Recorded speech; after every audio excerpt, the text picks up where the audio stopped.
तो आज से एक नई सीरीज स्टार्ट हो रही है आर्ट एंड कल्चर की, जिसमें पहला लेक्चर है भारतीय नृत्य कला। इसके बाद हम लोग स्थापत्य कला को देखेंगे। तो ये जो लेक्चर स्टार्ट हुआ है ये प्रीलिम्स 2024 में जो भी एग्ज़ाम होने वाले हैं या उसके आगे, ये सभी एग्ज़ाम के लिए इम्पोर्टेंट है। यानी आर्ट एंड कल्चर बदलता नहीं, ना तो हिस्ट्री बदलता है। बस किसी एग्ज़ाम को जब होता है तो फिर वो उसी का लोगो लगा के आपके सामने प्रस्तुत कर दिया जाता है। बहरहाल, अगर आपने PYQ सीरीज सॉल्व की होगी, जैसे हमने आर्ट एंड कल्चर का 2011 से लेकर 2023 तक की PYQ सॉल्व करवा दी है, अगर आपने अभी तक नहीं देखा है तो आप देख सकते हैं। यानी कोई भी एग्जाम हो तो आपके लिए सबसे इंपॉर्टेंट सोर्स होता है previous year question paper. Art and culture पूरा आपको पढ़ने की जरूरत नहीं, क्योंकि आपको एग्जाम क्वालिफाई करना है। जब आप आर्ट एंड कल्चर के या किसी भी सब्जेक्ट के PYQ देखते हैं तो आपको एक पैटर्न पता चलता है कि क्वेश्चंस कैसे पूछे जा रहे हैं। हालांकि ये जो लेक्चर है ये UPSC और UPPSC को देखते हुए हमने तैयार किया है। ठीक है, तो देखेंगे क्वेश्चन कैसे पूछे जा रहे हैं। क्वेश्चन दो प्रकार से पूछते हैं, एक तो फैक्चुअल, दूसरा कॉन्सेप्चुअल। तो इन दोनों क्वेश्चंस को हम इसमें डिस्कस करेंगे और क्लासेस को आगे बढ़ाएंगे। तो सबसे पहले समझते हैं भारतीय नृत्य कला के बारे में, थोड़ा सा ब्रीफ नॉलेज ले लेते हैं। तो आप भारतीय नृत्य कला का जो विकास है वो धर्म और दर्शन दोनों का जो है मिला हुआ रूप है। यानी ऐसा माना जाता है कि हिंदू मैथोलॉजी में जो ब्रह्मा है उनको सृष्टिकर्ता के रूप में माना जाता था। वो एक टाइम ऐसा आया कि उन्होंने जो धरती पर देखा, क्रोध और ईर्ष्या दुख को देखते हुए वो क्या हुआ, ध्यान मग्न हो गए और उन्होंने फिर क्या की, नाट्य संगीत की रचना की। ठीक है, जिससे क्या हुआ, मनुष्य में आपसी प्रेम बढ़े। ठीक है, तो ये थोड़ा सा मैथोलॉजी है भारतीय नृत्य कला के बारे में। अब चलिए शुरुआत करते हैं भारतीय नृत्य कला की क्लास को। तो भारतीय नृत्य कला को दो भाग में हम डिवाइड कर सकते हैं, एक तो तांडव नृत्य होता है, दूसरा लास्य नृत्य होता है। ठीक है, तांडव नृत्य में क्या होता है, यह एक उग्र रूप है, इसे करने वाले रुद्र कहे गए। ठीक है, भगवान शिव को आपने रुद्र रूप देखा होगा, तांडव करते हैं तो उसे क्या कहे, रुद्र कहे गए। जबकि तांडव का दूसरा रूप एक होता है जो आनंद प्रदान करता है, इसे इसे करने वाले शिव नटराज कहे गए। तो ये नटराज की मूर्ति है। ठीक है, तो इस तरह देखेंगे तांडव नृत्य से सृष्टि का उत्थान और पतन दोनों को जोड़ा जाता है। ठीक है, एक चीज और ध्यान रखना है, तांडव पुरुषों द्वारा किया जाता है, जबकि इसका दूसरा रूप है लास्य नृत्य। इसमें जो है इसको पार्वती यानी स्त्री के रूप में दर्शाया जाता है। ये चीजें आपको समझ में आ गई कि भारतीय नृत्य कला को दो रूपों में हम लोग डिवाइड करके देखते हैं कि एक तांडव नृत्य होता है, तांडव नृत्य का एक भाग होता है रुद्र रूप।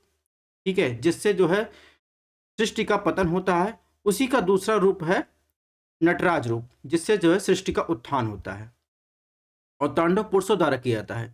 तो ये कुछ बेसिक कॉन्सेप्ट है, ये आपको ध्यान रखना है। क्लियर? अब बढ़ते हैं आगे। अगर आपको क्लासेस पसंद आ रही हो और आपको क्लासेस की PDF, जो क्लासेस चल रही हैं इनकी PDF रिक्वायरमेंट है, तो आपको हमारा व्हाट्सअप पेज ज्वाइन करना पड़ेगा, स्कैन करके ज्वाइन कर सकते हैं। और हमारा टेलीग्राम पेज, इस पर आपको PDF मिलेगी, दोनों पर क्लासेस की इन्फॉर्मेशन मिल जाएगी। दोनों की लिंक डिस्क्रिप्शन बॉक्स में दी गई है, या आप वीडियो पॉज करके डायरेक्ट स्कैन कर सकते हैं। इसके अलावा हमारे दो चैनल है, study on IAS, study on UPSC। इस पर आपको जो है करंट अफेयर की और फंडामेंटल क्लासेस चलेंगी। NCERT की बेसिक क्लासेस की पूरी क्लास जल्दी स्टार्ट होने वाली है, तो आप इसको ज्वाइन कर सकते हैं। बहरहाल, अगर भारतीय नृत्य कला को आगे बढ़ाएं तो उसके जो है शास्त्रीय नृत्य कला सबसे इम्पोर्टेंट है, जिसमें भारत सरकार की जो संस्कृत मंत्रालय है उसके अंतर्गत देखेंगे तो 9 प्रकार की शास्त्रीय नृत्य कला का वर्णन किया गया है। तो सबसे पहला देखेंगे भरतनाट्यम। भरतनाट्यम की जहाँ तक बात है तो आप देखेंगे भरतनाट्यम जो है वो तमिल संस्कृत का एकल नृत्य है, या मंदिरों की नर्तकियों और देवदासियों द्वारा भगवान की मूर्ति के समझ पेश किया जाता था, यानी समझ उनके नृत्य किया जाता। ये पहले की बात है। ठीक है, और भरतनाट्यम का संबंध तमिलनाडु से है। अगर आप स्टेट पीसेस दे रहे हैं तो ऐसे पूछेगा कि भरतनाट्यम का संबंध किस स्टेट से है। ठीक है, अब भरतनाट्यम का अर्थ समझ लेते हैं। भा जो लिखा है, भा का अर्थ होता है भाव यानी भावना। रा रा का अर्थ होता है राग से, यानी जिसका अर्थ होता है संगीत। ता का अर्थ होता है ताल या लय से। नाट्यम का अर्थ होता है नृत्य। ठीक है, इसके अलावा आप देखेंगे ये तो पहले मंदिरों की देवदासियों तक ही सीमित था, फिर इसमें एंट्री हुई रुक्मणी देवी अरुंडले को। ठीक है, तो ये क्या की, ये मंदिरों से देवदासियों से बाहर लाकर इन्होंने जो है इसको एक सम्मानित स्थान दिलाया। ठीक है, तो ये है रुक्मिणी देवी अंडले। इन्हें 1956 में पद्म विभूषण से सम्मानित किया गया था। ठीक है, और इसके अलावा 1956 में उन्हें राज्यसभा का सदस्य के लिए भी नामित किया गया था। तो इस प्रकार ये चीजें भरतनाट्यम के बारे में हो गई। अब जो इसमें और इम्पोर्टेंट चीजें भरतनाट्यम के बारे में जिससे क्वेश्चन पूछे जाते हैं उसको हम देखेंगे। तो पारंपरिक जो भरतनाट्यम प्रदर्शन में 7 या 8 अनुक्रमों में विभाजित किया जाता है। सबसे पहला कहीं कहीं आप देखेंगे पुष्पांजलि से स्टार्ट होता है, कहीं कहीं आप देखेंगे अल्लारूप से स्टार्ट होता है। तो ये आपको क्रम याद रखना है, यानी पुष्पांजलि, अल्लारूप, जातस्वरम, शब्दम, वर्णम, पदम, तिल्लाना, श्लोकम या मंगलम। तो ये जो है आप देखेंगे इसी क्रोनोलॉजी में भरतनाट्यम होता है। ये क्रोनोलॉजी से क्वेश्चन आए भी हैं, या आप देखेंगे तो कभी पूछ लिया, एक बार पूछा था अल्लारूप का मतलब उसके अंतर्गत क्या आता है। तो यह संगीत के बिना भरतनाट्यम के नृत्य के लिए प्रारंभिक वार्म अप है, जो नर्तक अपनी ऊर्जा जारी करने और ध्यान भटकाने से बचाते एकाग्र ध्यान के साथ आगे बढ़ने की अनुमति देता है। इसके अलावा एक बार क्वेश्चन पूछा वर्णम के अंतर्गत क्या आता है। तो इसमें भरतनाट्यम का सबसे लंबा खंड होता है, आमतौर पर 45 मिनट से 1 घंटे तक चलता है। यह प्रदर्शन का मुख्य स्रोत होता है, जहां नर्तक जो होते हैं आध्यात्मिक संदर्भ की सुंदरता और प्रतिभा का चित्रण करते हुए जटिल चालें चलता है। इसके अलावा तिल्लाना के बारे में पूछा था। ठीक है, ये आप देखिए अगर आप यूपीएससी का एग्जाम दे रहे हैं तो आपको ये जो है इसका क्रम और दूसरा इसके अंदर क्या दिया गया है ये भी आपको ध्यान रखना है, क्योंकि क्वेश्चन कभी कभी इससे पूछ लिया जाता है। ठीक है, तो ये बातें हो गई। अगर आप यूपीसीएस का एग्जाम दे रहे हैं तो सीधे भरतनाट्यम का संबंध किससे है ये आपको ध्यान रखना है। ठीक है, ये क्रोनोलॉजी तो आप दोनों के लिए इंपॉर्टेंट है कि भरतनाट्यम कहाँ से स्टार्ट होता है, कहाँ पर खत्म होता है। ठीक है, अब बात करेंगे भरतनाट्यम से संबंधित जो है कुछ डांसर की। तो रुक्मिणी देवी, पद्मा सुब्रमण्यम, ठीक है, आलमेर वैली, यामिनी कृष्णमूर्ति, मल्लिका साराभाई। तो ये देखिए ये है मल्लिका साराभाई। ये मल्लिका साराभाई वही मल्लिका साराभाई हैं जो मृणालिनी साराभाई और अंतरिक्ष वैज्ञानिक विक्रम साराभाई की ये बेटी हैं। ठीक है, और जहाँ तक मृणालिनी साराभाई की बात करें तो वो खुद एक नृत्यांगना रह चुकी हैं। ठीक है, और ये जो मल्लिका साराभाई हैं ये कुचिपुड़ी और भरतनाट्यम की एक कुशल कलाकार हैं। इसके अलावा बात करें तो यामिनी कृष्णमूर्ति की बात करें तो इन्होंने अपने करियर में जो है बहुत सारे पुरस्कार मिले हैं इनको। 1968 में पद्मश्री मिला, 2001 में पद्म भूषण मिला, फिर पद्म विभूषण 2016 मिला। ठीक है, और इसके अलावा आप देखेंगे 8 मार्च 2014 को इन्हें महिला दिवस के अवसर पर नायिका एक्सीलेंस का अवार्ड भी दिया गया। ठीक है, इसके अलावा बात करेंगे इनमें और भी जो कलाकार शामिल हैं उनके बारे में बात कर लेते हैं। तो इसके बाद हम बात करेंगे आलमेरली वल्ली की। तो 1991 में वैजयंती माला के बाद ये भारत सरकार से पद्मश्री सम्मानित होने वाली दूसरी सबसे कम उम्र की नर्तकी हैं। ठीक है, इसके अलावा देखेंगे इनको जो है शेवेलियर ऑफ 2004 में जो है आप देखेंगे फ्रांस सरकार द्वारा कला के क्षेत्र में पुरस्कार भी प्रदान किया गया है। और इसके अलावा 2004 में ही भारत का सर्वोच्च नागरिक सम्मान पद्म भूषण भी इनको मिला है। इसके अलावा पद्म सुब्रमण्यम की बात करें तो इन्हें भी 1981 में पद्मश्री मिला, 2003 में पद्म भूषण मिला। इसके अलावा 100 से अधिक इनको पुरस्कार मिल चुके हैं। तो सारी लिस्ट पर हम आपको चर्चा करने नहीं जाएंगे, सारी लिस्ट आपको पीडीएफ में दे दी गई है, आप वहां से देख सकते हैं। जो चीज़ इंपॉर्टेंट है वो हम आपको बता देंगे इसमें। ठीक है, और बाकी चीज़ें आपकी जिज्ञासा शांत करने के लिए है। नेक्स्ट नृत्य की बात करें शास्त्रीय नृत्य की तो है कुचिपुड़ी नृत्य, जिसे हम कहते हैं मटका नृत्य। इसमें जो है इससे यूपीएससी प्रीलिम्स में क्वेश्चन पूछे गए हैं और कंपैरेटिव स्टडी से ये क्वेश्चन आए हैं। सबसे पहले आपको ध्यान रखना है कुचिपुड़ी नृत्य जो है ये आंध्र प्रदेश संबंधित है, ये स्टेट पीसीएस में ऐसे पूछता है। इसके अलावा यह नृत्य जो है आंध्र प्रदेश के कुचलमपुरम नामक गांव पर इसका नाम पड़ा कुचिपुड़ी। ठीक है, इसके अलावा देखेंगे यह गीत व नृत्य जो है समन्वित रूप है, यानी गीत और नृत्य दोनों होता है। और इसके अलावा भागवत पुराण इसका मुख्य आधार है, इसके पात्र जो है भागवत मेल कहलाते हैं। कुचिपुड़ी नृत्य में पद संरक्षण और हस्त मुद्रा विशेष महत्व होता है। ठीक है, इसकी खास विशेषता आपको ध्यान रखनी है। सेम यही स्टेटमेंट उठाकर यूपीएससी प्रीलिम्स में पूछ लिया गया था कि इसकी खास विशेषता पीतल की जो थाली होती है उस पर नर्तकियों द्वारा रखकर नृत्य किया जाना और सर पर जल से भरे हुए कलश पर रखना, इसे क्या कहते हैं तरंगम कहते हैं। ठीक है, और इस नृत्य में यक्षगान परंपरा भी शामिल है। यक्षगान परंपरा के बारे में हम लोग आगे भी पढ़ेंगे। तो ये कुछ इसकी विशेषता आपको ध्यान रखना है। भरतनाट्यम और कुचिपुड़ी से कंपैरेटिव क्वेश्चन पूछे जाते हैं, ठीक है। अब थोड़ा सा यक्षगान के बारे में देख लेते हैं। यक्षगान क्या है? यक्षगान एक लोकल जो है, यानी लोक नृत्य है कह सकते हैं। तो कर्नाटक का या तटीय क्षेत्रों में किए जाने वाला प्रसिद्ध लोक नाट्य है, ठीक है। यह अपनी संगीत शैली के लिए विशेष है। इसमें ये जो संगीत, इनकी शैली जो होती है लोक नाट्य की, तो भारतीय शास्त्रीय संगीत जो कर्नाटक और हिंदुस्तानी शैली से जो दो प्रकार की होती है उन दोनों से अलग है, ठीक है।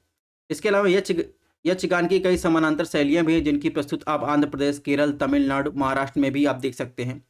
इसके अलावा देखेंगे ये जो यक्षगान है लोकनाट्य, इसमें एक बहुत धार्मिक समिति होती है जिसे हिंदू, ईसाई, मुस्लिम ये सब शामिल होते हैं। अब थोड़ा सा हम देख लेते हैं कि कुचिपुड़ी और भरतनाट्यम से किस प्रकार भिन्न है। तो सबसे पहले कुचिपुड़ी की बात करें तो यह एक आंध्र प्रदेश का शास्त्रीय नृत्य है। भरतनाट्यम तमिलनाडु का शास्त्रीय नृत्य है। इसमें देखेंगे जो कुचिपुड़ी है अधिक गोलाकार मुद्राएं इसमें समान रहती हैं, ठीक है, मिली हुई रहती हैं इसकी मुद्राएं, और इसमें अधिक जो है मूर्तिकला मुद्राएं देखने को मिलती हैं। इसके अलावा जो तीसरी खासियत है, इसमें देखेंगे कुचिपुड़ी में ईश्वर से जुड़ने की अटूट इच्छा को दर्शाता है। इसमें जो है अग्नि नृत्य कहा जाता है जो मानव के शरीर के भीतर अग्नि को नकल कर सकता है। तो ये कुछ बेसिक अंतर है जिससे जो है कुचिपुड़ी को भरतनाट्यम से अलग करती हैं। अब थोड़ा सा देखेंगे कि प्रीवियस ईयर में कैसे क्वेश्चन पूछे गए हैं। तो प्रीवियस ईयर क्वेश्चन की बात करें तो इसमें पूछा है, ये 2012 में यूपीएससी प्रीलिम्स पूछा था कि कुचिपुड़ी और भरतनाट्यम नृत्यों के बीच अंतर कैसे कर सकते हैं, ठीक है। दोनों देखने में एक ही जैसा लगेगा, ठीक है, पोशाक में थोड़ा बहुत अंतर होगा, लेकिन इसमें क्वेश्चन कैसे पूछा है? इसने पूछा है कुचिपुड़ी नृत्य में नर्तकों द्वारा कभी कभी संवाद बोलना पाया था लेकिन भरतनाट्यम में नहीं। ऑप्शन 2, पीतल की थाली के किनारों पर पैर रखकर नृत्य करना भरतनाट्यम की विशेषता है लेकिन कुचिपुड़ी नृत्य में इस प्रकार की गतिविधियां नहीं पाई जाती। तो आप देखेंगे ये जस्ट ऑप्शन 2 है, इसका रिवर्स बोल दिया है। यानी कुचिपुड़ी में आप देखेंगे, अभी मैंने बताया पीतल की थाली पर पैर रखकर नृत्य किया जाता है, सर पर मटके रखे जाते हैं, इसकी विशेषता है, ठीक है। तो इसमें ऑप्शन 2 गलत हो जाएगा। सिर्फ और सिर्फ देखेंगे इसमें जो है ऑप्शन 1 जो है सही है। ये चीज क्लियर हो गई आपको। अब हम बात करेंगे नेक्स्ट शास्त्रीय नृत्य की, कथकली की। तो कथकली सबसे पहले अगर आप स्टेट पीसीएस का एग्जाम दे रहे हैं तो सीधे टू द पॉइंट याद रखिए, कथकली का संबंध केरल से है। अब बात करते हैं कथकली के बारे में। तो कथकली जो है केरल में मंदिरों का शास्त्रीय नृत्य है, वहीं पे विकसित हुई। वहाँ के स्थानीय लोक नाटक की संस्कृत जो लोकल स्थानीय लोक नाटक है कुडियाट्टम और कृष्णाट्टम, इसके प्रेरणा स्रोत है, यानी इन्हीं से प्रेरणा स्रोत है, इनकी जो लोकल कल्चर है उन्हीं से प्रेरणा लेकर केरल में ये शास्त्रीय नृत्य डेवलप हुआ, ठीक है। इसके अलावा देखेंगे पहले ये क्या था, पुरुष प्रधान नृत्य था। बाद में देखेंगे रागिनी देवी ने पुरुषों के एकाधिकार को तोड़ा, ठीक है। और इस नृत्य की विशेषता है इसमें नेत्र और भावों का संचालन सबसे महत्वपूर्ण होता है। और इसके अलावा रामायण और महाभारत के प्रसंग इसमें दिखाए जाते हैं। और देखेंगे इसमें 2 प्रकार के पात्र होते हैं, एक पाचा जिसे क्या कहते हैं नायक है, दूसरा कट यानी जिसे खलनायक कहते हैं, ठीक है। 2 प्रकार के पात्र होते हैं। तो सबसे पहले आपको ध्यान रखना, पहले पुरुष काम करते थे, इसमें पुरुष ही भाग लेते थे। अब उसके बाद रागिनी देवी के आने के बाद जो है इसमें दोनों भाग लेने लगे, ठीक है, यानी स्त्री और पुरुष दोनों। और दूसरा आपको ध्यान रखना ये जो है केरल की विशेष, केरल का नृत्य है। और इसमें जो आपको ध्यान रखना है कि केरल का ये जो कथकली नृत्य है ये अपने लोकल कल्चर से प्रभावित है, जो कुटियाट्टम और कृष्णाट्टम इसके अंतर्गत आते हैं। अब नेक्स्ट बात करेंगे इसी के बारे में, कथकली के बारे में। इसमें आप देखेंगे तो ये नृत्य जो है अच्छाई और बुराई के बीच चलने वाला संघर्ष को सूचित करता है। इसके अलावा देखेंगे तो नर्तक के चेहरे पर देखेंगे हरा और लाल रंग होता है। तो हरा रंग जो होता है सद्गुण, ईश्वर और मर्यादा का प्रतीक होता है। जो इसके मुंह पर लाल रंग होता है ये जो है पाप का सूचक होता है। इसके अलावा बात करें इसके संबंधित प्रमुख कलाकार की बात करें तो रमना कुट्टी नायर, कमला मंडलम गोपी इसके जो है प्रमुख कलाकार हैं। तो ये बात हो गई कथकली की। ध्यान रखिए कथकली अलग है, कथक अलग है, ठीक है। अब नेक्स्ट बात करेंगे शास्त्रीय नृत्य की, मोहिनी अट्टनम की। तो ये भी जो है इसका संबंध केरल से है और ये केरल का प्रमुख नृत्य है। इसमें जो है महिलाएं इसका एकल प्रदर्शन करती हैं। इसके अलावा देखेंगे ये जो मोहिनी अट्टनम है इसका विषय क्या होता है। इसमें ऐसा माना जाता है कि भस्मासुर वध के लिए विष्णु द्वारा मोहिनी का रूप धारण किया गया था, इसी से इसका विकास हुआ। आप देखेंगे भरतनाट्यम कथकली दोनों का अंश इसमें जो है मोहिनीअट्टम में पाया जाता है, ठीक है। यानी भरतनाट्यम का ललित का भाव, कथकली का वीरता का भाव इसमें समाहित है। इसके अलावा देखेंगे तो मोहिनीअट्टम का प्रस्तुत देखेंगे तो जो क्रम होता है तो चोर केतु वर्णम पदम तिल्लाना कुमी स्वर के रूप में ये क्रोनोलॉजी होती है। ये स्टार्ट होने का, मोहिनीअट्टम स्टार्ट करने का ये क्रोनोलॉजी है। ये भी आपको ध्यान रखना है कि किसका संबंध किससे है। तिल्लाना हमने बताया था कि जब पहला हम लोग कर भरतनाट्यम उसमें हम आपको दिखाए थे। इसके अलावा बात करेंगे तो मोहिनीअट्टम को जो है पुनर्जीवन प्रदान करने में किन लोगों को भूमिका निभाई, अगर पूछा जाए आपसे तो आपको ध्यान रखना है। एक सेकंड।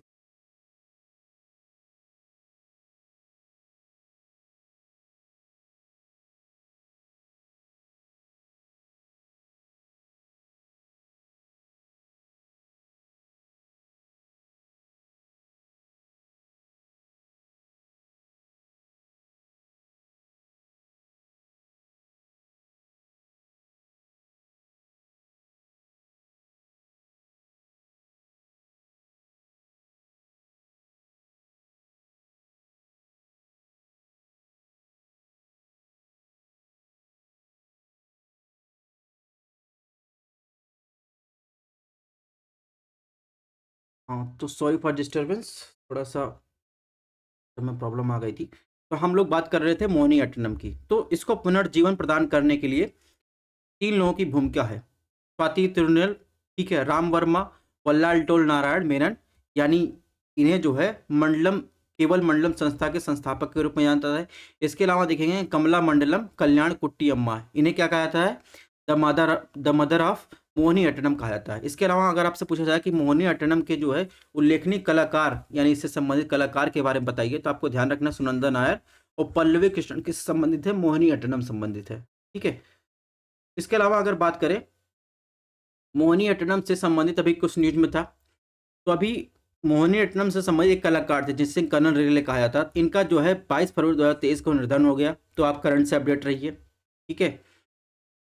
तो ये करंट आपके लिए टू द पॉइंट इतना इंपॉर्टेंट है। इसके अलावा इन्होंने जो है मोहिनीअट्टम के लिए एक अकादमिक ढांचे का दस्तावेजीकरण और विकास किया। 1966 में नालंदा नृत्य अनुसंधान केंद्र और 1972 में नालंदा नृत्य कला महाविद्यालय की स्थापना इन्होंने की थी। तो इस तरह आप देखेंगे आपका जो है करंट का मुद्दा भी तैयार हो गया।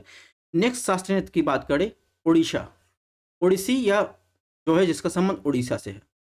इसमें देखेंगे तो इस नृत्य शैली में वैष्णववाद और शिव सूर्य शक्ति जैसे हिंदू देवी देवताओं का जुड़े विशेष प्रस्तुत किए जाते हैं।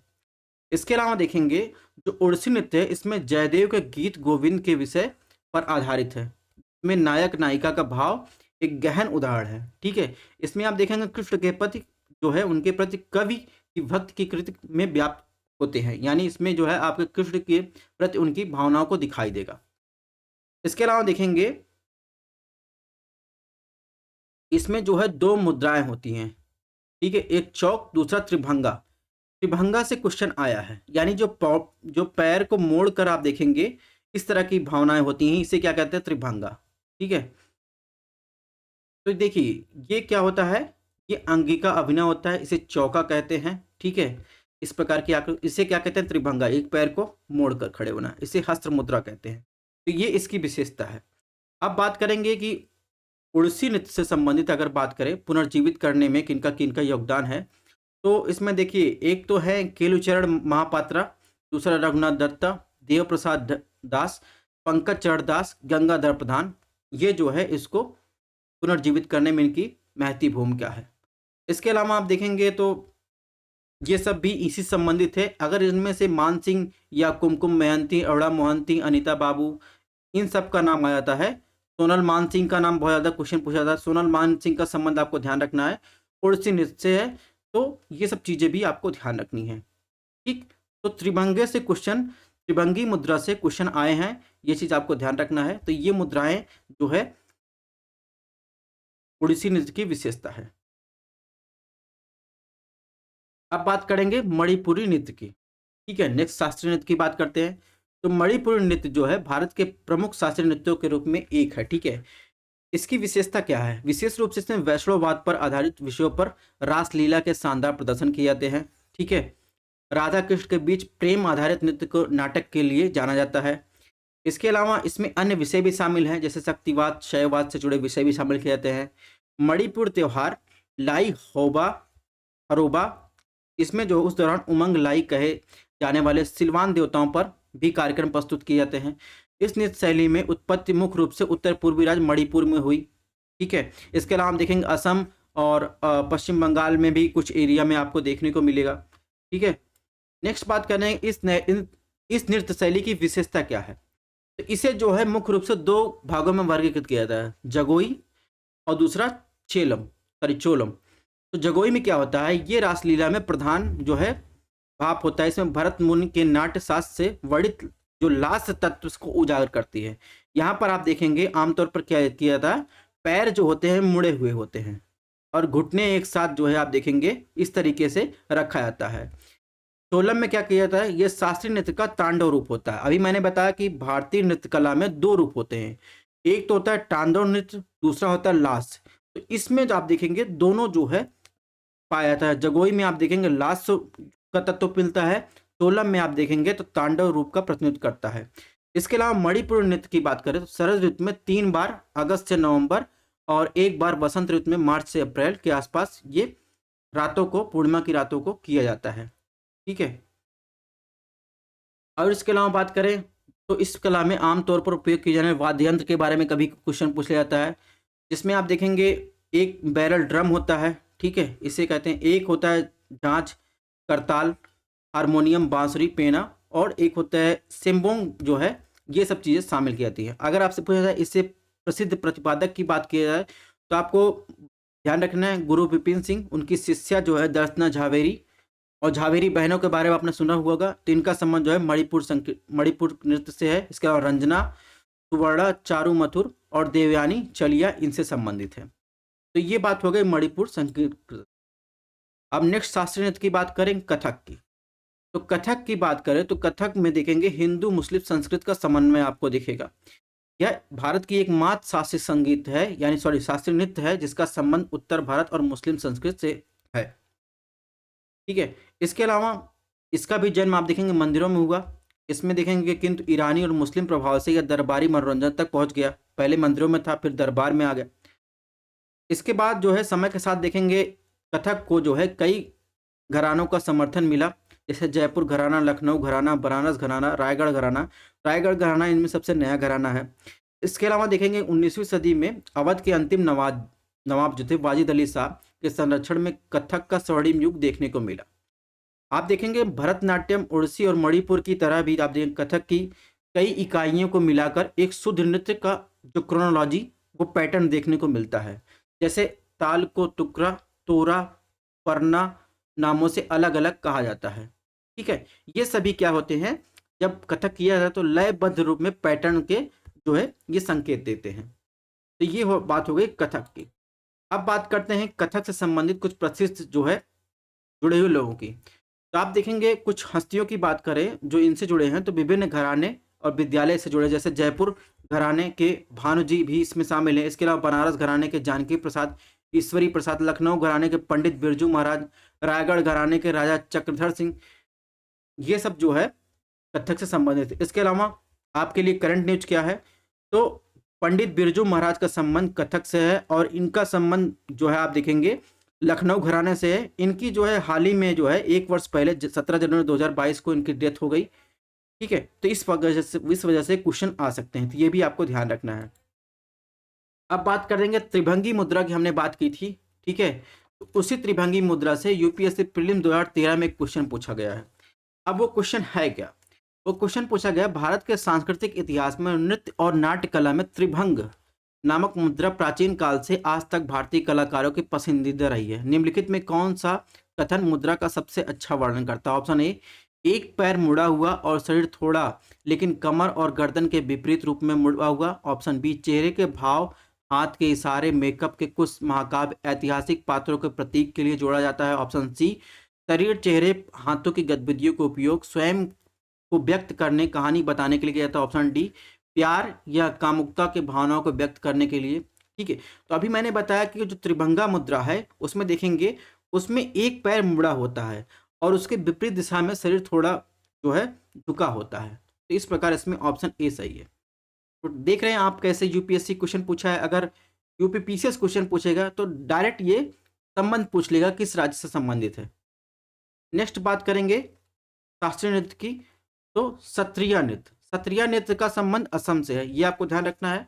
इसके अलावा आपको ध्यान रखना है इसमें, तो असम के में देखेंगे 15वीं सदी में महान वैष्णव संत थे श्रीमंत शंकरदेव।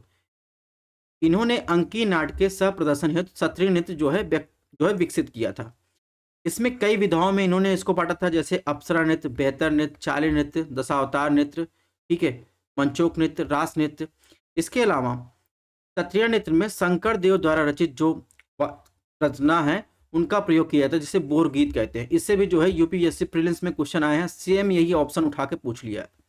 इसके अलावा देखेंगे 15 नवंबर 2000 को इसे जो है सत्रिय नृत्य को जो है शास्त्रीय नृत्य में शामिल किया गया था, ठीक है। इसके अलावा देखेंगे इसके मुख्य जो है अगर बात करें कौन कौन से संबंधित है, तो मनीराम दत्त मुख्तर, बापूराम बयान अलाई, इंदिरा पीवी वोरा, परमानंद बोरयान, यतिन गोस्वामी, भयन मोटकर, तो ये जो है क्षत्रिय नृत्य से संबंधित है। इसके अलावा देखेंगे तो परंपरागत रूप में क्या होता था, पहले क्या होता था, केवल जो है पहले जो है पुरुष इसमें शामिल होते थे। अब क्या होता है, पुरुषों के साथ महिलाओं को भी ये प्रस्तुत की जाती है, ठीक है। तो ये बात ही हो गई क्षत्रिय नृत्य के बारे में। अब इसी से संबंधित एक क्वेश्चन पूछा गया जिसके बारे में हम लोग बात कर रहे थे। इसमें क्वेश्चन पूछा गया प्रसिद्ध क्षत्रिय नृत्य के संबंध में निम्नलिखित कथनों पर विचार कीजिए। ऑप्शन 1 क्षत्रिय संगीत नृत्य और नाटक का एक संयोजन है। ऑप्शन 2 यह असम के वैष्णव की सदियों पुरानी जीवन परंपरा। ऑप्शन सी यह तुलसी, कबीर, मीराबाई द्वारा रचित भक्ति के शास्त्रीय रागों और तालों पर आधारित है।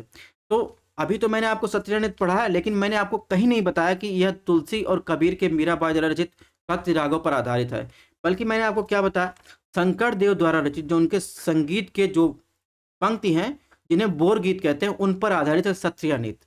इसमें देखेंगे 1 और 2 ही सही है, बाकी सही नहीं है। तो इस प्रकार भी आपको छोटे छोटे चीज ध्यान रखना है। छऊ को भी जो है शास्त्रीय नृत्य के रूप में शामिल किया गया है। भारत सरकार की कल्चर की वेबसाइट पे आप जाएंगे तो वहां पर देख सकते हैं, यानी कुल मिलाकर भारत में 9 शास्त्रीय नृत्य हैं, ठीक है। छऊ जो है 3 शैलियों में पाया जाता है, यानी आप बंगाल में से पुरुलिया चाऊ कह सकते हैं, झारखंड में आप देखेंगे या सरायकेला में चाऊ, उड़ीसा का मयूरभंज चाऊ, यानी अलग अलग जगह पर बंगाल, झारखंड, उड़ीसा में ये 3 शैलियाँ विकसित हैं।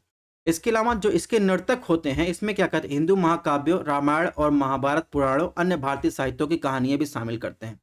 अब इसमें कुछ आपको याद रखना है, जो पुरुलिया यानी बंगाल का जो पुरुलिया का छाऊ है, जिसमें मुखौटा को क्या है भौगोलिक यानी जीआई टैग प्राप्त है, ठीक है, पुरुलिया के छाऊ को।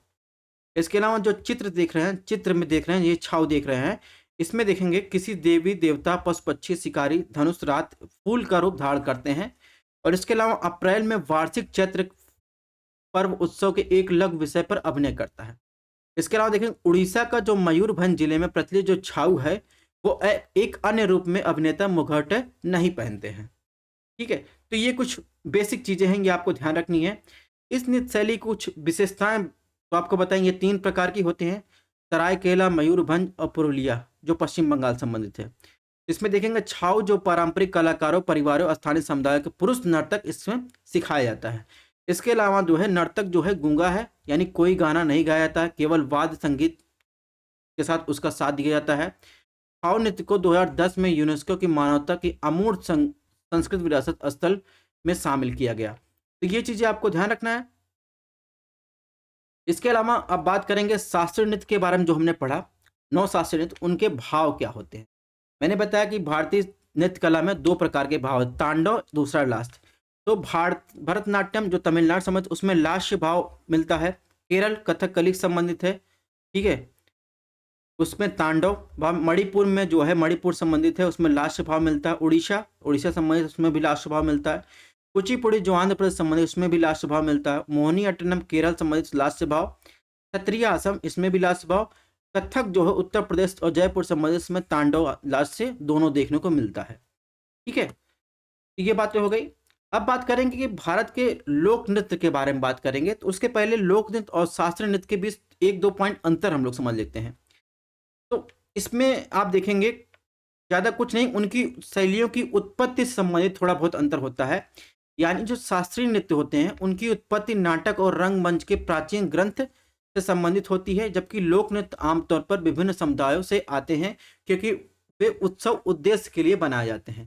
तो ये बेसिक अंतर आपको समझना है। अब बात करेंगे folk dance of India state wise, यानी राज्य का जो लोक नृत्य है उसको स्टेट वाइज देखेंगे। तो सबसे पहले आप देखेंगे जम्मू कश्मीर की बात कर लेते हैं, ठीक है। जम्मू कश्मीर यूटी की बात करते हैं तो राउफ का संबंध कश्मीर वैली से है, ठीक है। ये क्वेश्चन पूछा जाता है बहुत ज़्यादा, चाहे आप स्टेट पीसीएस का एग्जाम दे रहे हो चाहे यूपीएससी का ही एग्जाम दे रहे हो। इसके अलावा हिक्कत का भी संबंध जो है, हिक्कत भी एक देखेंगे फोक डांस है, कश्मीर संबंधित है। लद्दाख में चलते हैं, लद्दाख में एक जबरो होता है, ये जबरो जहाँ डांस होता है फोक डांस लद्दाख संबंधित है। इसके अलावा लद्दाख में आप देखेंगे सिंघी छम या सिंघी नृत्य जिसे कहते हैं, लाहौल स्पित लद्दाख में देखने को मिलेगा। इसमें सिंह के आकार का मास्क जो है लगा के डांस करते हैं। इसके अलावा लाहौल स्पित में लद्दाख में एक संतो डांस होता है, सुनतो डांस। तो ये संबंध तीन जो है, जबरो, सिंधी छम, सुनतो, इसका संबंध जो है लद्दाख से है। रौफ और हिक्कत का संबंध आप देखेंगे कहाँ से है, ये कश्मीर से है, ठीक। अब नेक्स्ट बात करते हैं पंजाब। पंजाब में कौन सा लोग फोक डांस देखने को मिलेगा, तो भांगड़ा देखने को मिलता है, गिद्धा भी आप देखेंगे मिलेगा, एक गतका दिखता जिसको जो आप देखेंगे ये एक प्रकार का मार्शल आर्ट है। तो ये आप लोक नाट्य आपको पंजाब में देखने को मिलेगा। हरियाणा में आप देखेंगे सांग, घोड़ी नाच, ये सब जो हरियाणा में देखने को मिलेगा, कुछ विशेष जो है इसमें फोक डांस नहीं है। हिमाचल प्रदेश में आप देखेंगे तो नाटी बुरहा नृत्य जो है हिमाचल प्रदेश में देखने को मिलेगा, ठीक है। तो आपको स्टेट और उससे संबंधित फोक डांस जरूर याद रखना है, इससे क्वेश्चन पूछे जाते हैं। उत्तर प्रदेश की बात करें तो उत्तर प्रदेश और बिहार में जो कॉमन है विदेशिया नृत्य, ये आपको फोक डांस देखने को मिलेगा। इसके अलावा स्पेशल यूपी की बात करें तो यूपी में आपको रासलीला, मथुरा और वृंदावन, गोकुल में देखने को मिलेगा। इसके अलावा देखेंगे इसी संबंधित है कृष्ण और उसी संबंधित है तो चरकुला नृत्य भी देखने को मिलेगा। नौटंकी आपको उत्तर प्रदेश से देखने को मिलेगी। बिहार की बात करें तो बिहार में आप देखेंगे चैता छऊ, जो बिहार, उड़ीसा, बंगाल से संबंधित है, ये देखने को मिलेगा। बिहार और झारखंड का एक कॉमन फोक डांस है समाज केवा, तो ये आपको बिहार और झारखंड दोनों में देखने को मिलेगा। नेक्स्ट बात करें गुजरात में आपको गरबा और डांडिया फोक डांस देखने को मिलता है। राजस्थान में आप देखेंगे कठपुतली देखने को मिलेगा, घूमर, और इसके अलावा कलबेलिया बहुत ज़्यादा पूछा, कलबेलिया भी आप देखेंगे राजस्थान से संबंधित है, राजस्थान का एक फोक डांस है, ठीक है। नेक्स्ट बात करेंगे छत्तीसगढ़, तो छत्तीसगढ़ में आप देखेंगे तो ओरोवा जनजाति द्वारा सरहुल नृत्य आपको देखने को मिलेगा, जो छोटा नागपुर के पठार के पास देखेंगे ओरोवा ट्राइब पाई जाती है। तो छत्तीसगढ़ में का संबंध सरहुल नृत्य से है। महाराष्ट्र में आप देखेंगे तमाशा जो है फोक डांस देखने को मिलेगा। वेस्ट बंगाल की बात करेंगे, वेस्ट बंगाल में आप देखेंगे कीर्तन देखने को मिलेगा, ठीक है। तो ये कुछ फैक्चुअल इन्फॉर्मेशन आपको ध्यान रखना है। इसके अलावा केरला की बात कर लेते हैं। केरला में जो फोक डांस देखने को मिलेगा थुलार नृत्य मिलेगा और कोथू नृत्य देखने को मिलेगा। ये कोथू है, ये थुलार नृत्य है। कर्नाटक में आप देखेंगे यक्षगान की बात हम कर ही चुके हैं, यक्षगान एक फोक डांस है वहाँ का लोकल, ठीक है। अब बात करेंगे असम में आपको बिहू नृत्य मिलेगा, ये फसल से संबंधित नृत्य है। अक्सर जो भी फोक डांस है उनका संबंध एग्रीकल्चर से है, ठीक है। तो बिहू का संबंध असम से। मिजोरम में आप देखेंगे तो मिजोरम में भी आपको डांस देखने को मिलेगा।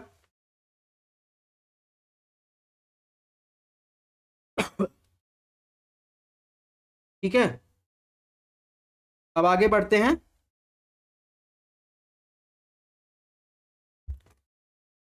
तो आप देख रहे होंगे यहाँ पर बांस है, तो इसे क्या कहते हैं मिजोरम में, बांस डांस कहते हैं। अब देखिए भारत के प्रमुख लोक नृत्य और जनजातीय नृत्य की यहाँ पर सूची दी गई है, इसको आप देख सकते हैं, ठीक है। वो चीजें मैंने पढ़ा दी, एक जगह टू द पॉइंट भी मैंने दे दिया है। अब इसी संबंधित एक क्वेश्चन देखते हैं। इसमें क्या पूछा है, निम्नलिखित जोड़ियों पर विचार कीजिए। ये यूपीएससी प्रीलिम्स में पूछा गया क्वेश्चन है और यूपी पीसीएस में भी पूछा गया था। गरबा गुजरात, मोहिनीअट्टनम उड़ीसा, यक्षगान कर्नाटक। तो आपको बताना है कौन सा कथन सुमेलित है। तो अभी हमने बताया कि जो मोहिनी अट्टनम है उसका संबंध उड़ीसा से नहीं है, ठीक है, उसका संबंध केरल से है, अभी हमने बताया। तो इसमें ऑप्शन 2 गलत हो जाएगा, तो दो जहां उसको एलिमिनेट कर दीजिए, इसमें ऑप्शन सी सही है। अब नेक्स्ट क्वेश्चन बात करते हैं। कुछ एक तो हमने लोक नाट्य देख लिया, शास्त्रीय नृत्य देख लिया। अब देखेंगे कुछ जो है राज्यों में देखेंगे नाटक होते हैं, यानी उसे क्या कहते हैं, लोक रंग मंच या लोक नाट्य कहते हैं, और उससे संबंधित राज्य की बात करते हैं। तो इसमें बहुत सारी डिटेल दी गई है, ये आप पढ़िएगा, हम आपको टू द पॉइंट बताएंगे। भांड पाथेर या जिसे जसीन, इसका संबंध जम्मू कश्मीर से है। ठीक है, यह कश्मीर का पारंपरिक रंगमंच है और ये आप देखेंगे इसमें खुले प्रांगण में इसका हमने किया जाता है। इसमें जो है जो विषय रहता है, इसमें सूफी संतों, हिंदू मुस्लिम दोनों की जो है जीवन स्मरण आपको देखने को मिलेगा। नेक्स्ट बात करेंगे हरियाणा। हरियाणा में आपको सांग या स्वांग देखने को मिलेगा। इसके अलावा देखेंगे राजस्थान, हरियाणा, उत्तर प्रदेश, मध्य प्रदेश में के मालवा क्षेत्र में भी ये देखने को मिलता है और ये भारत का सबसे प्राचीन लोकनाट्य के रूप में भी इसे जाना जाता है। ठीक है, स्वांग का दो महत्वपूर्ण शैली है, एक है रोहतक, दूसरा हाथरस। इसके अलावा नौटंकी तमाशा की उत्पत्ति इसी लोकनृत्य की नाट्यशाला से हुई है। ठीक है, तमाशा का संबंध आप देखेंगे तो महाराष्ट्र से है, नौटंकी का संबंध आप देखेंगे किससे है, यूपी से है। भवई, भवई का संबंध देखेंगे गुजरात से है, ये भी गुजरात का एक ट्रेडिशनल रंगमंच है। आप देखेंगे कच्छ और काठियावाड़ में आपको देखने को मिलेगा। ख्याल जो है आप देखेंगे कहाँ से है, ख्याल जो है राजस्थान से संबंधित है, ये राजस्थान का फोक डांस यानी फोक रंगमंच है। इसके अलावा हिमाचल प्रदेश में आपको क्या कौन सा जो है फोक डांस या फोक नाट्य देखने को मिलेगा, करियाल। ठीक है, नेक्स्ट बात करेंगे नौटंकी। नौटंकी की बात कर दी, उत्तर प्रदेश से संबंधित है। रासलीला, रासलीला भी उत्तर प्रदेश संबंधित है। तो इन दोनों को अगर रासलीला की बात करें तो इसमें भगवान श्री कृष्ण की कथाओं पर आधारित है और नौटंकी की बात करें तो नौटंकी कानपुर, लखनऊ, हाथरस में ही देखने को मिलता है और नौटंकी का जो थिएटर होता है उसमें केवल पुरुष ही भूमिका निभा सकते हैं। हालांकि आप देखेंगे आजकल जो है नौटंकी में जो है महिलाओं की भी अनुमति दी गई है। इसके अलावा कानपुर की गुलाब बाई इस विद्यालय की प्रसिद्ध कलाकार हैं। और रासलीला कब, रासलीला आप देखेंगे मथुरा में, वृंदावन में अक्सर होली के त्योहार के दौरान ये कार्यक्रम किया जाता है। इसके अलावा माच की बात करें, माच का संबंध जो है मध्य प्रदेश है। मध्य प्रदेश का एक ट्रेडिशनल जो है नाट्य शैली है, इसमें धुनों की रंगत के नाम से जाना जाता है। तमाशा बात कर चुके हैं, महाराष्ट्र संबंधित है, इसे मुर्की भी कहा जाता है। ठीक है, दशावतार जरात्रा, इसका संबंध गोवा से है या गोवा और कोंकण क्षेत्रों को में प्रसिद्ध है। कलाकार जो है लकड़ी और कागज के लुगदी के मुखौटे जो है पहनते हैं। ठीक है, और कलाकार देखेंगे इसमें विष्णु और दशावतार पर चित्रण से संबंधित है, नाम से ही इसको स्पष्ट हो रहा है। यक्षगान की बात हम लोग कर ही चुके हैं, यक्षगान कर्नाटक से संबंधित है। इसके अलावा ये जो है कन्नड़, उडुपी, उत्तराखंड, शिमोगा, चिकमंगलूर में देखने को मिलेगा। इसके साथ केरल के कासरगोड जिले में भी ये प्रसिद्ध है और इसका सबसे लोकप्रिय प्रसंग होता है महाभारत। ठीक है, अगर बात की जाए प्रसिद्ध कलाकार तो आप देखेंगे सिद्धकट्टे चिन्नप्पा शेट्टी, चित्तानी रामचंद्र हेगड़े, नारायण उपरू, इसके अलावा बलिपा नारायण भागवत, कलिंगा नवादा। ठीक है, इसके अलावा देखेंगे जापान का एक क्षेत्रीय थिएटर काबुकी अपनी संरचना और प्रदर्शन में यक्षगान के समान ही है। ठीक है, तो यक्षगान की बात हो गई। नेक्स्ट बात करेंगे हम लोग बुर्र कथा की, इसका संबंध आंध्र प्रदेश तेलंगाना से है। थेरकुथ आपसे पूछा जाए, थेरकुथ का संबंध तमिलनाडु का सबसे लोकप्रिय लोक नाटक है। ठीक है, इसके अलावा अगर आपसे पूछा जाए कृष्णम, कृष्णट्टम, तो ये भी केरल का लोकमंच है। मुडियट्टू, कुडियट्टम, ये सब क्या संबंधित है, ये सब जो है केरल संबंधित है। इसमें बहुत सारी ऐसी चीजें लिखी गई हैं जो आपको पढ़ना है। जैसे कृष्णट्टम पूछा जाए तो नाम से ही पता चला इसका थीम कृष्ण पर आधारित होगा। ठीक है, मुडियट्टू जो है ये असुर दारिका देवी भद्रकाली का विजय को दर्शाता है। कुडियट्टम देखेंगे तो इसमें जो है इशारों और आंखों की गतिविधियों पर अधिक जोर दिया जाता है। तो ये सब चीज़ें भी आपको पढ़नी है।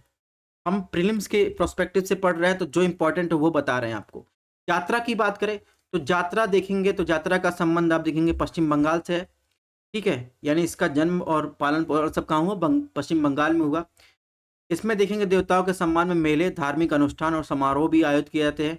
इसके अलावा भावना और अंकिया नाट्य अभी हमने बताया, इसका संबंध असम से है। ठीक है, एक थिएटर शैली की शुरुआत जो है असम में हुई। इसके अलावा देखेंगे तो इसकी कहानी जो संस्कृत शुरू होती है, फिर ब्रज बोली असमिया में इसका उपयोग किया जाता है। इसके अलावा देखेंगे इसका अभ्यास जो है असम, बंगाल, उड़ीसा, मथुरा, वृंदावन में भी इसका अभ्यास किया जाता है। ठीक है, तो इस प्रकार जो है आपको ये चीज़ें भी आपको ध्यान रखनी है। तो जो इम्पोर्टेंट है उस पर चर्चा कर रहे हैं हम। अब बात करते हैं लास्ट में, भारत में यूनेस्को अमूर्त संस्कृत विरासत स्थल कितने हैं। तो 2021 तक देखेंगे 14 जो है इंटेंजिबल कल्चरल हेरिटेज साइट है, जिसमें लेटेस्ट आप देखेंगे दुर्गा पूजा जो है इसे 2021 में शामिल किया। इसके पहले कुंभ मेला को 2017 में, नवरोज को जो है ये पारसियों से संबंधित 2016 में शामिल किया गया, योगा को 2016 में शामिल किया गया। ये लिस्ट दी गई है, इसको आपको देख लेना है। तो इस प्रकार हमने जो है आर्ट एंड कल्चर के जो भारतीय नृत्य कला के फॉर्म थे, जिसमें तांडव और लास शामिल था, सबको हमने देख लिया। कुछ चीज़ें डिटेल में हमने इसलिए नहीं की क्योंकि उसकी ज़रूरत नहीं थी, वो आप पढ़ सकते हैं। तो थैंक्स फॉर वॉचिंग। पीडीएफ चाहिए तो आपको हमारा जो है टेलीग्राम और व्हाट्सअप ज्वाइन करना पड़ेगा। मिलते हैं स्थापत्य कला के साथ नेक्स्ट एपिसोड में।